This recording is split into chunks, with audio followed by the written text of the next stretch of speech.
Dinas Pariwisata Provinsi Nusa Tenggara Timur menggelar Expo Ekonomi Kreatif selama 4 hari dan penutupan kegiatan Expo Ekraf oleh Gubernur Nusa Tenggara Timur Victor Bungtiulas Kodat.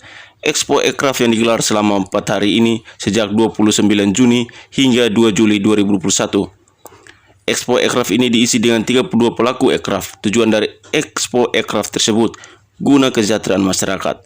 Hal tersebut disampaikan oleh Ketua Komite Ekraf Aloysius Brianahak. Expo ini berlangsung selama kurang lebih 4 hari, mulai dari tanggal 29 Juni sampai dengan hari ini tanggal 2 Juli, dan resminya ditutup oleh Pak Gub pada pagi tadi sekitar jam 11.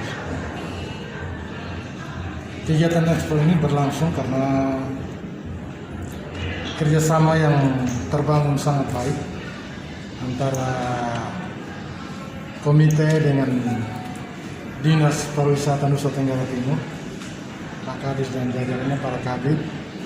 Kita semua bangun komunikasi yang sangat baik dengan satu pendamping hebat kita, Profesor Imtiaz. Beliau mendampingi kita semua untuk kita berkolaborasi, bersinergi, menuangkan ide-ide kita untuk bisa mengadakan expo ini. Dilanjutkan Kabid Industri dan Ekonomi Kreatif Joni Rohi menjelaskan dalam kebijakan pembangunan saat ini Gubernur NTT menetapkan sektor pariwisata sebagai penggerak utama atau prime mover. Model pembangunan yang digagas oleh Provinsi Nusa Tenggara Timur dengan pembangunan pariwisata state guna membangun ekosistem pariwisata di daerah tersebut sebagai industri. Telah menetapkan sektor pariwisata sebagai penggerak utama, prime mover. Penggerak utama artinya kalau sektor ini tidak digerakkan sebagai lokomotif, sektor-sektor lain tidak ikut bergerak. Nah, karena itu ketika sektor ini harus bergerak, dia membutuhkan asupan, supply, misalnya untuk bagaimana menggerakkan mesin. Analog sebagai sebuah mesin, apalagi penggerak utama, ini mesinnya harus benar-benar bisa produktif. Bagaimana bisa jalan harus butuh bahan, harus butuh BBM, harus butuh konstruksi kendaraan yang lebih bagus gitu. Nah, itu tidak kita sendirian, karena itu memang benar tepat sekali kalau memang pariwisata ini sebagai penggerak utama untuk menggerakkan sektor-sektor produktif lainnya terutama sektor ekonomi. Nah, karena salah satu model pembangunan yang digagas oleh pemerintah provinsi adalah pembangunan pariwisata estate yang tadi kakak sebutkan tadi, untuk bagaimana membangun sebuah ekosistem pariwisata di sana sebagai sebuah industri. Sebagai ekosistem berarti ada rantai pasok, rantai nilai yang harus mau didorong untuk dibangun. Terdapat 5 unsur penting dalam pembangunan pariwisata. Ada atraksi, aksesibilitas, amenities, akomodasi, dan awareness. Bagaimana misalnya kebutuhan dari 5 aspek, 5 unsur yang tadi beliau unsur penting dalam pembangunan pariwisata, yaitu ada aksesibilitas, ada atraksi, aksesibilitas, ada amenitas, ada akomodasi, dan juga ada awareness. Nah, kita kuat dari sisi atraksi, perfect, sempurna, hampir 100 nilainya. Tapi di 4 aspek yang lain kita masih lemah. Ini studi. Aksesibilitas kita sekitar 60-70%, kemudian amenitas masih 30%, akomodasi masih di bawah itu, awareness masih sekitar 20%. Karena itu dengan penetapan pariwisata sebagai prime mover untuk mendorong 4 aspek yang lain itu untuk bisa berkembang. Yang modelnya tadi di PE. Nah, saat ini sudah ada 7. Faternasi di TTS, Liman Pulau Semau, Kabupaten Kupang, Mulut Seribu Rotendau, Walwal Alor, Kuanara Ende, Lamalera Lembata, kemudian di Sumba Timur di Pramalita.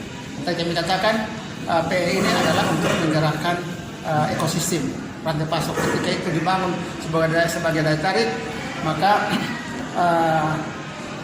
supply rantai pasok dari aspek-aspek pemenuhan kebutuhan itu bisa terpenuhi. Kalau di situ ada syukur, kalau tidak kita menggerakkan dari sektor-sektor lain. Karena memang pariwisata tidak bergerak sendiri. Karena sebagai sebuah kendaraan dia butuh roda, dia butuh alat untuk sampai ke sana.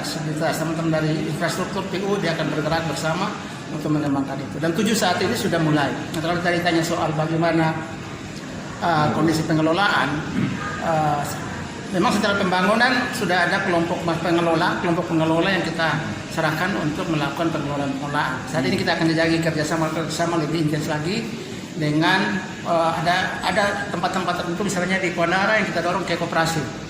Operasi cikal bakal sudah terbentuk dan hasil tadi kalau teman-teman ikut sudah ada presentasi tadi berkaitan dengan progres di 7 itu, misalnya operasi ini kita akan dorong untuk menjadi badan hukum. Kemudian ada beberapa isu yang kita dorong untuk bisa ikut terlibat. Khusus untuk Lamalera karena pembangunan adalah pembangunan homestay yang itu berbasis masyarakat, rumah-rumah masyarakat yang kita dorong dikembangkan untuk menjadi kamarnya dimanfaatkan untuk penginapan, ada kunjungan dan lain sebagainya. Ada 22 unit yang ada di Lamalera. Itu kerjasamanya pasti kita akan serahkan ke masyarakat lewat pembentukan kelompok sadar wisata di Lamalera. Sedangkan tempat lain kita modelnya adalah pengelolaan lewat kelompok-kelompok profesional. Di bawah aspek manfaat kita akan minta ekspertis dari PT Filbomor yang sudah kapasitas untuk berkaitan dengan aspek-aspek. Maksud dan tujuan dari pariwisata stay tersebut adalah pariwisata yang inklusif, masyarakat harus merasa memiliki sebagai kegiatan pariwisata yang diselenggarakan. Tapi tujuan utama daripada pariwisata stay ini adalah inklusif, pariwisata yang inklusif. Masyarakat harus merasa memiliki kegiatan tersebut. Karena dari proses awal, perencanaan awal tentang PE ini masyarakat itu terlibat secara aktif.